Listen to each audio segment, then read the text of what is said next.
always a little bit special. The internet policies they have there are sometimes hard for us to understand, so gaining access to the website's not always very easy. So we are going to Sky Temple, which currently BTG have a 100% win rate on, whereas CE sit on a 10-3, 76% win rate. Not too shabby, but of course the statistics kind of favor BTG, but consider the small sample size, guys, before we get too excited. So the smallest possible sample size, outside of 0. All right, so can BTG come back? KT, the previous series against SOA, they did it in spectacular fashion, and I think the series so far resembles the previous one. I mean, considering that the game went a little bit longer between BTG and CE, it was never like CE felt out of control. They were always in charge, and they set the tone for how this last game was being played. Now, BTG, they need to delete and start reboot all over the place, all over again, because they just need to find a weapon against the Lunara. I feel like Lunara, Zarya, all the poke, all the protection, it was very hard for BTG to really land their aggression, which they were so known for. Exactly. So we do see the standard bans with the Darker as a relatively standard pick, especially on this map. Come on, China, give us something else here. Give us something different. Just work for us here, man. Come on. Do you think a strategy like CE's in the previous game could work again with Sky Temple, or do you think it was a very map-specific thing to do? It was very map-specific, winning over those objectives with large AoE damage. There's not as many choke points on this map other than like bot lane temple.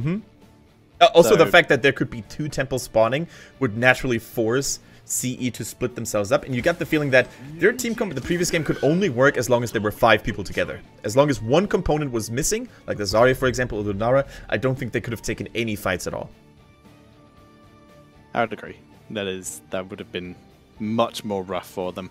But now with Heavy CC, they've already got a solid opening. Will BTG respond to this with any kind of cleanse, or are they going to go the Stukov round that we saw last game with no cleanse? Because cleanse is for suckers, apparently. So cool to see Stukov going for a very different build as well, in like basically neglecting the increased silence at level 1 and going for this, what was the universal defense? Or the universal healing. It's so universal crazy. Carrier. Yeah, universal carrier. It was crazy. It was something I've never seen in professional Heroes of the Storm, especially that universal carrier. Normally we've seen it before in Open Division, but that's about it. Right, there we go. Normally you go for Pax Populi to basically keep on the healing over time effect a little bit longer. Kind of cool. Lunara and Hey, are these teams just swapping strategies now? maybe a little bit. Like if we go ETC Uther, well, or if they go ETC Uther, we're gonna pick what they just used against us, and can't really blame them. It seemed to work like a charm. Yeah, I mean, if they can play it as well, then they're going to have fun. Lucio's banned out. They don't want that on the enemy team this time. I'm starting to see the theme here. CE is still planning on picking Malthael, so BTG should ban it here. That's such a forced ban. It could also be a bluff, though, if CE is like, well, we didn't even want to play Malthael, but now we basically forced a useless ban from the enemies, and we're going to pick Illidan, or we're going to pick But if they didn't want to play Malthael, why would they ban Lucio? Yeah, that's true. Maybe they... Yeah, that's kind of true. But still, they're forcing BTG into banning something they wouldn't have considered other... Okay. I mean... True. Greymane. Obviously, they don't want to ban Malthael. Maybe the mind games are reaching an even higher level. They need to ban the Malthael. I think not banning Malthael is a grave mistake. The threat alone that this hero can pose with an Uther in the same team is just crazy. I don't think Zuyu's Greymane is as threatening as Paradise's Malthael. But are they going to pick it? Or did BTG call the bluff? Let's see. Let's see indeed. What do you think of Uther once again into... Not really into, but against Lunara? It seems like these two in China have been like favorite antagonists all the time. I would actually love to see a win rate Uther against Lunara. Like, who's normally performing better in that specific matchup?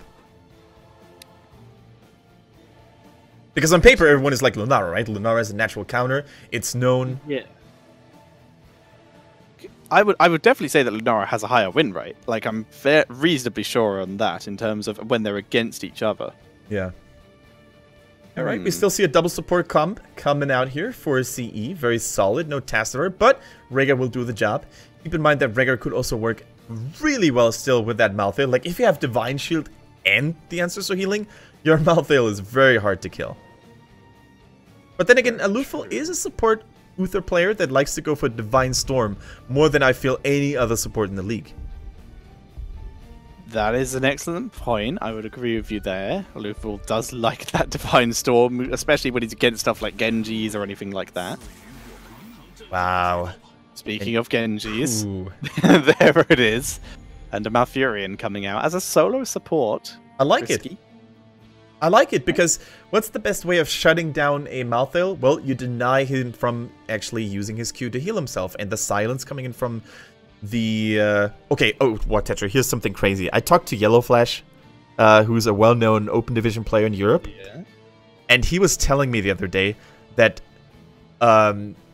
Malfurion's Tranquility counters the Malthael ulti if it gets locked in. I would say so, yeah. It's healing. It heals about the same amount of damage depending on the amount of health that the hero has, so I wouldn't see any reason why it wouldn't.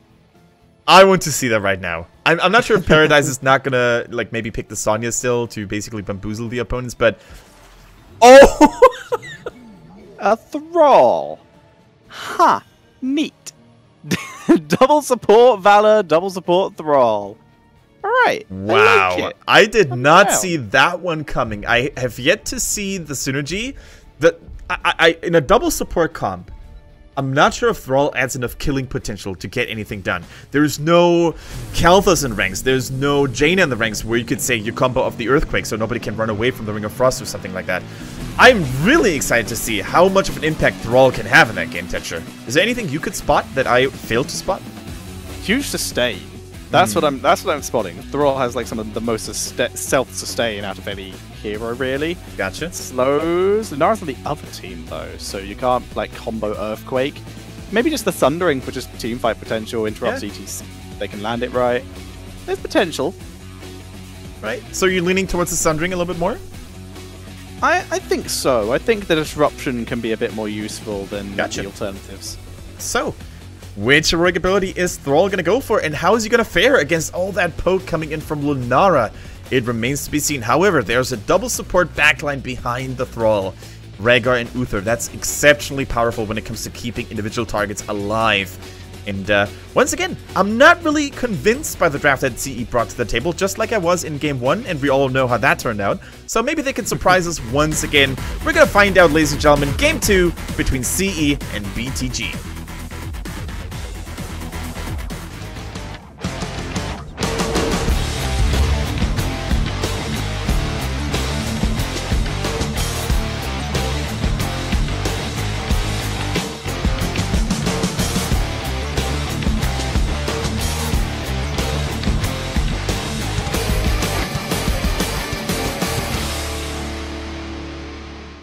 Ladies and gentlemen, Beyond the Game needs your support. They're currently down 0-1, so give it up for them with A on the Genji, 619 on Turiel, ZJZ on that Dehaka, MJ on Malfurion, and ST plays Lunara.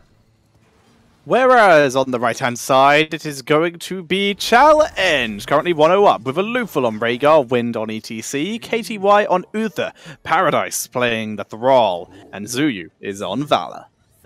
Okay, Alufal going for that Rhaegar, so maybe there is a chance to see Divine Shield after all. Cool. I like it. We have a very CC heavy comp on the side of CE, trying to lock down people, catching them in stun chains and root chains. Whereas we have a very poke heavy comp on the side of BTG this time around with the Genji, the Malf, and of course Lunara. Which playstyle is going to reign supreme? Oh, Turiel, is that even in death? Or is that protected? I believe that's even in death. I think protected is the yellow one. I will double check for you. I'm already on it, Tetra. I got you. It is protection. No, it's even in death. I was just joking. Baited. Protection in death, of course, is a talent that we normally don't see in competitive. Turiel's trade causes every ally to send the explosion to gain a massive shield, whereas even in death can sometimes be used to get maximum blow-up trade value.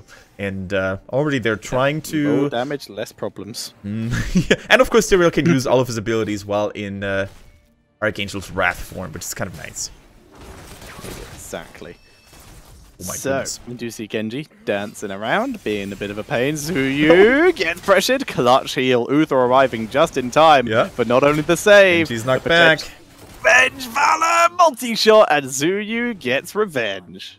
First blood in favor of CE. Zuyu proves to be the star player we thought he would be. It's just easily one of the best ranged assassins. Like, he's such a good hero pool. He has so many strengths, barely any weaknesses. This guy's just my MVP of the whole league. I wouldn't be too remiss to agree with you with that one. Either way, good start by CE despite very nearly dying. There's a Monster Hunter Valor. 3,000 takedowns over the career of Challenge. Nice to see. Yeah, I think SPT had it the other day, and now CE basically pulled even, so kind of cool to see. Uh-oh, Paradise. Paradise, down he goes. Losing that Thrall, and as such, no more stacks. He did go for stacking level 1, didn't he? No, he didn't. Sorry, no stacks. Yep, a rolling that's the Manatide, actually. So Manatide gives him a little bit of cooldown reduction, a little bit of mana back whenever his trade gets procced. Whoa! That is the trade value we were talking about. Tyrael makes them explode, baby. 1 for 1. Tyrael trades for the ETC, but with Thrall, and Youth, sorry, 2 for 1. Yeah, BTG coming up strong here. They're definitely showing off that they thought very carefully about this team compositions. We see Elun's Grace here from Malfurion. Some Malfurions these days, they like to go for full Moonfire build, basically giving a little bit of extra damage later on if they landed, and the slow coming in there as well. But the Elun's Grace is still a fantastic talent, especially if you want to land your entangling roots a little bit more safely from a greater distance without overextending. So kind of nice to see. Also another Shuriken build on the Genji, no full E. No full E, indeed. So then, we do see CE trying to put some more pressure on, trying to get 619, but he's able to pull back. Tyrael just too sneaky. Too sneaky, but Lunar was not so lucky, unfortunately. She ended up falling, causing a little bit of space here for CE. I think since Thrall is such a rather, how would I call it, exotic hero, I think we can analyze the talents a little bit more. He went for the Rolling Thunder at level 1, which I'm personally not a big fan of. I normally stick to the Echo of the Elements. But basically, Thrall has a chance to give a little bit of mana back after he attacks people that got hit with his Chain Lightning. Also, the range, of course, gets increased, so he has safer poke from a bigger distance. Let's put it this way. That he does. So, for now, even with that, though, he is just chilling back there, holding the top lane for the moment. As he's kind of holding the top lane. Good chance he might die here. Gonna be a gank. He's fine. He's surviving. Double gank. They see A now on the Genji. Still the Licky Sticky Tongue lands. And now all of a sudden it is the Haka who gets initiated on. The hunter becomes the hunted. Down he goes. A's already left. Can't deal with it. Alufal may die in exchange though. Beautiful route. And Alufal will go down. Denied. Yeah, that was actually a little bit close here. 619 on the Tyrael, almost got caught by the towers, but in the nick of time, he was able to get out of harm's way. And once again, we see that heavy Q build for Tyrael, going for the movement speed, and of course the Horadric Reforging with the cooldown reduction. Kind of cool to see. I mean, it gets so much value, so much synergy with the Holy Ground later on, so can't really fault Tyrael's for going this path. Yep, can't really fault him too much as is. So we do see Paradise moving up to the Bruiser camp, going to take that. He has Rhaegar with him, so they will take that very quickly, especially with the Lightning Bond. So, level 10, equally far away for both teams. They're doing a good job keeping up with each other. We see follow through for Thrall. He's going to have a lot more single target burst damage available right now, but that's normally the reason why I prefer Echo of the Elements, because if you fully stack it up at level 1, you get another instance, another charge of Chain Lightning. And if you combo your abilities and your auto attacks well together, you're going to get a massive amount of extra damage. Now Zuyu going in for the double arrow. Super good damage coming in, but KTY in trouble on the Uther. 619 though is going to be the first one to get taken out. Great value. The Haka moving up, trying to get KTY. That damage is so... Uther survived it, but then got dragged and finished off as A barely survives as well. Moves to the backline. It's 2 for 1. About to be 3 for 1 as MJ's gone. 4 for 1. 4 for 1. Down goes the Haka as well. 200 takedowns in the career of Paradise. Congratulations, my friend, and keep rocking it hard. That is quite the nice achievement. And it was kind of nice by Malfurion to basically lead CE to the boss, be like, yeah, may I pave the way for you, good sirs? Feel free to take it. Okay, no, I know you guys don't have good map knowledge, so I'm just going to tell you, you do this after you kill me. Yeah, oh, that was just beautiful, though. I think Wind on the ETC was the big MVP there. Using the knockback in the nick of time, bouncing everybody back here so they couldn't run away. And then, of course, body blocking like a champ. Now, truth be told, body blocking in ETC is not that hard because your model is massive. But, you know, still cool to see. Still good to see. We do see that middle fort getting pressured while the boss moves in bot, unattended due to the fact that the rest of BTG are currently hiding up, trying to defend this mid lane. ETC with a flank. KTY stays alive. Sundering is used, getting KTY out of danger. The drag again, though. Mosh Pit denies it, but the Twilight Dream turns it round. It's back and forth all the way, but BTG devastate through this. Genji dies to towers, and we do see Tyrael explode onto a loophole, not able to get the kill. Sorry, not Tyrael explode onto a loophole. We do see a 3-for-1, though, massively in favor of BTG. That escalated quickly for CE here. They started the fight with the Sundering, looked pretty good, but then it was time for BTG to retaliate. With a beautiful Sank, the Twilight Dream was on point, shutting everyone down, especially the Mosh Pit that got absolutely annihilated. But then Genji wanted a little bit too much, and keep in mind that when you dive in with your Swift Strike, and you are the first person to take the aggro of the fort, the aggro's not going to switch, and you're going to have to get out of harm's way, or you're going to end up like Genji here. Yeah. That was awesome. Drag countered by Mosh Pit. Very rare we see that. Stunning it to free Uther, which was immediately countered by Twilight Dream, and then everything went down. We're going to see it again here. Mosh Pit to interrupt the drag on Uther, but Twilight Dream turning it round. Absolutely insane. And see, we're completely out of position, trying to react to the Mosh Pit, and they get destroyed, and it's amusing watching Genji die to towers. As we do see have all respawned now, but they now still have 40 seconds to wait for Mosh Pit. Luckily, the objectives are only just spawning, so they just have to delay for another 30 seconds. I just imagine Genji charging himself up, being like, "Mana mana!" And then, unfortunately, there was no healing available, and Malfurion is just nodding and shaking his head in disbelief. Yep. But he needs healing. There's only so much a druid can do. I mean, Malfurion is pretty good at providing a little bit of healing, a little bit of innervate Ds, but that's all he can do. Yeah, wasn't able to keep Genji alive this time. Genji's deflect was not off cooldown. For now, we are seeing CE posturing up in the top lane, Thrall on his way, ditching the bottom lane, which means Dahaka will get all the shots here, but it's going to be a 4v5, at least till Dahaka tunnels in favor of CE while they try to take control. Right now, the tanks just posturing against each other. CE moving in from below. Nice route by Malfurion, though, prevents any further advance. 13 is so close for both teams. BTG gets it first, though. Dahaka can use the burrow. 13 is being deployed, and both teams are fighting to the bone.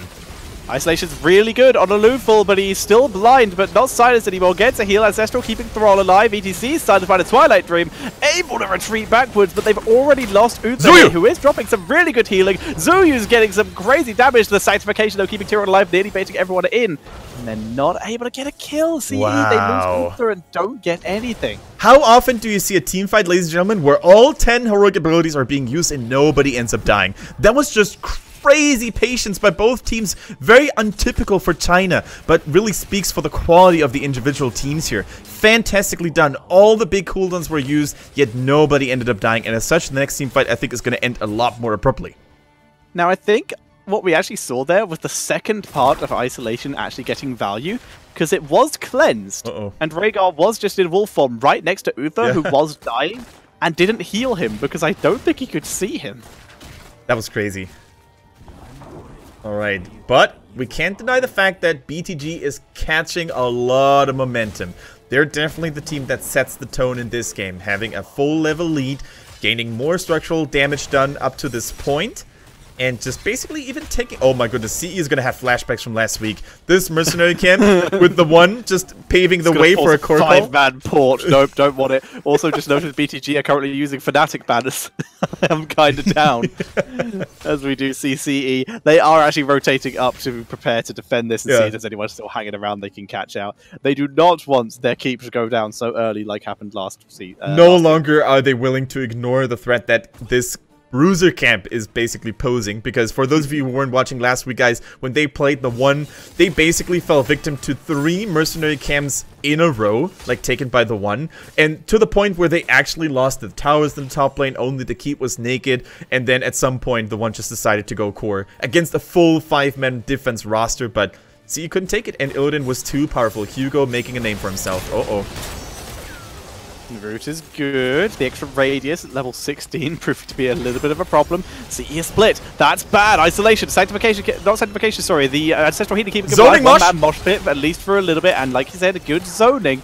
Now Thrall, though, is out of position. And this will be Thrall going down. Another kill going over to BTG. And BTG, 1 kill ahead. 1 level ahead, they're looking to take a boss. And they have so much left available. The Sanctification, the Twilight Dream, all the tools are there. The Holy Ground as well. This boss cannot be contested by CE. And I do have to question the overall approach by CE. First of all, they were down a talent. And secondly, you don't want to fight against a Tyrael in those choke points. Look at that. There's so many choke points where Tyrael can lock people away or isolate people. And that's exactly what happened to Thrall. And as such, that flank that he was trying to go for backfired tremendously, and the Auric had to bite the dust. Yes, it did. As we do see BTG moving around the map, making the most of that Dahaka. Not willing to go with the boss, though. Even with their 16 advantage, they don't want to take that risk. So they'd rather grab Mercs, send Malfurion, potentially B? What's he doing? Yeah, he is B. Get some Mercs, send a B, and then go for those temples. Cool to see that, you know, BTG is representing the Fnatic. Yeah, it's cool. Royalty, if you will, here in Sky Temple. I like it. Now, CE, they need to get that level 16 and they need to make something work. Up to this point, I feel like their heavy, hard engaged comp remains relatively weak. It doesn't really look very threatening because they very rarely get the grip on the enemy team. It's not like ATC goes in for the big flank and gets massive value of it, but it's easier said than done too, because there's so much disengage and so much protection once again on the side of BTG. Now, that bottom lane is in trouble. Siege Giants are marching through, and also that bottom temple is sooner or later going to hit that keep, so they really need to shift their attention over to the bottom lane, I feel. They really do, because that keep, like you said, is starting to take a pummeling. Mid keep's taking a little bit of exchange damage, or at least the structures surrounding it, though. So it looks like this may be for an exchange, but the fact that they're ignoring that Siege Giant camp is really a problem for CE. Yeah. The temple is over now. Look at the keep. It's so low. Is it gonna fall? It might die. Siege Giants. Oh my god. The minions. Siege Giants get clear, but the minions finish it off. That could have been prevented so easily, though, I think, by CE. It was just their lack of awareness, their lack of rotation in order to take on those Siege Giants in time. And rather than, you know, staying at the middle temple, I think they should have really went for a fight in order to keep BTG at bay. I'm not sure. I think this bottom keep, especially with the boss being a future option for BTG, is going to hurt them in the long run quite a bit. Yes, it will, as we do see BTG clearing out the minions, at least for the moment, just keeping the lanes pushed up, keeping the pressure on CE, who are desperately moving as a group, trying to find kills, but cheeky little Wisp, hit it win, there we go. The Wisp sees everything. In the meantime, all this time, it's EZH is pressuring top. And that is so hard. I mean, the Lunara is so dangerous. Many people always talk about her poking capabilities against Uther, her spread out damage, the fact that she's so slippery and hard to catch. But I think a very important factor about Lunara being so good against those heavy engagement comps is what we just saw here with the Wisp. Preventing bush ambushes here, basically going in for the enemy team, always knowing where the enemy team is trying to flank you from, and as such, they have a very easy and very safe time. Just, you know, take a chill pill and soak at level 20 without ever getting caught off guard here anytime soon. So nice. BTG continue the pressure. They're still they're moving more as a group now. Dahaka's really pushed everything he could. He's got no Mercs anymore to support him, so he's ditched top lane. He's come to join his team, make sure he doesn't need to burrow. Genji is going B? Yes. No, he's mounting up. He's just hiding. He's just soaking XP. Sneaky one, getting 20. Exactly. The 20 is going to be there, and with that, there's going to be a major advantage sitting in here for BTG. Now, CE, they need to think very carefully about their next move. Is it too early to go all in? Maybe it is, but it looks like they are not willing to wait until the temple destroys them slowly, but painfully. They're trying to go for Turiel. No, that's not a target you can go for. What? Mosh pit, they take him down, but the spreading isolation, the contagions too much. Ancestral doesn't land. 2 kills going down straight away. Valor's alive, but it's dropping low stun, keeping healed. Good job by Alufal and Wind, keeping Valor safe, but they're getting chased too much here. Alufal's in Malform, but sprays Carter. Haka gets him. The Ancestral doesn't land a second time, and down goes Rhaegar. The only survivor is the cow. And what can he do? He's defending 1 versus 4. This is it, Tetra. Wind, you can do it. He's getting focused. He's trying to delay the drag from max range. He gets taken out, and that is going to be GG. And the score evens up to a consistent 1-1 as the team changes position. China, the land of ties, the land of draws. I am loving it because it really shows how much this region has grown beyond the game. They take game number 2 off CE, the former Chinese champions, with spectacular displays.